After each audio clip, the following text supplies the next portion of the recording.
नमस्कार दोस्तों, स्वागत है आप सभी का नॉलेज टाइम में।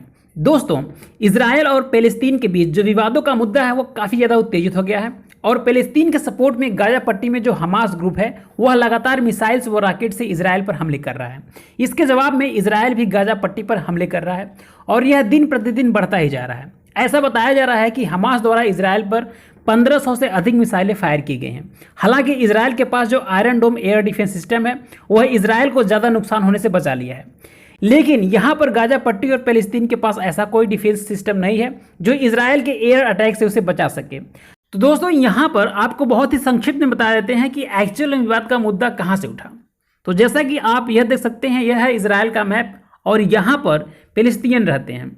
इसे स्टेट ऑफ पैलेस्तीन या फिर वेस्ट बैंक कहा जाता है और यहाँ पर है जेरूसलम। जेरूसलम का ये वाला जो हिस्सा है ये इजराइल के पास है और ये वाला हिस्सा पैलेस्तीन के पास। तो जो पूरा विवाद है वो जेरूसलम में हुआ था।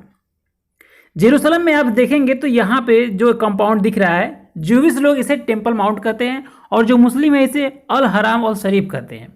तो यहाँ पर चाहे क्रिश्चियन हो, चाहे ज्यूविश हो या फिर चाहे मुसलमान हो, हर धर्म के कुछ न कुछ प्रतीक मिलते हैं और यहाँ पर थोड़े बहुत संख्या में सभी धर्म के लोग रहते हैं, जिसकी वजह से यहाँ पर लोगों में अक्सर विवाद होता रहता है।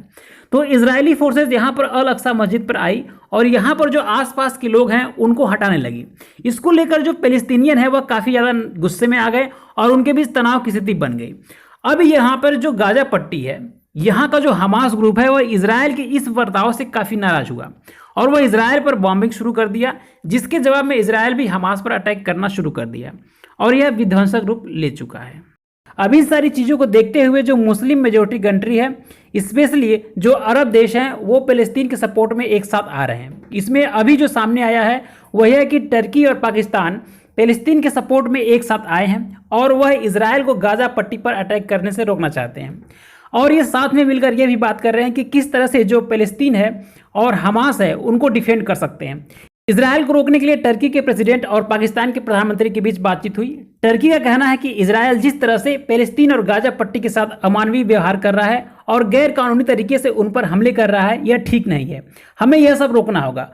तो बात यहाँ पर यह आती है कि टर्की और पाकिस्तान पैलेस्तीन को कैसे मदद कर सकते हैं और इजराइल को यहाँ पर कैसे रोक सकते हैं।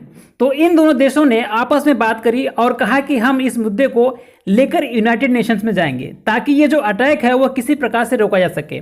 इसके अलावा दोनों देशों ने सहमति जताई कि जो हमारे विदेश मंत्री हैं वो आपस में बात करेंगे और अलग अलग देशों को यहाँ पर एक साथ इकट्ठा करने की कोशिश करेंगे और पैलेस्तीन के लिए सपोर्ट जुटाने की कोशिश की जाएगी।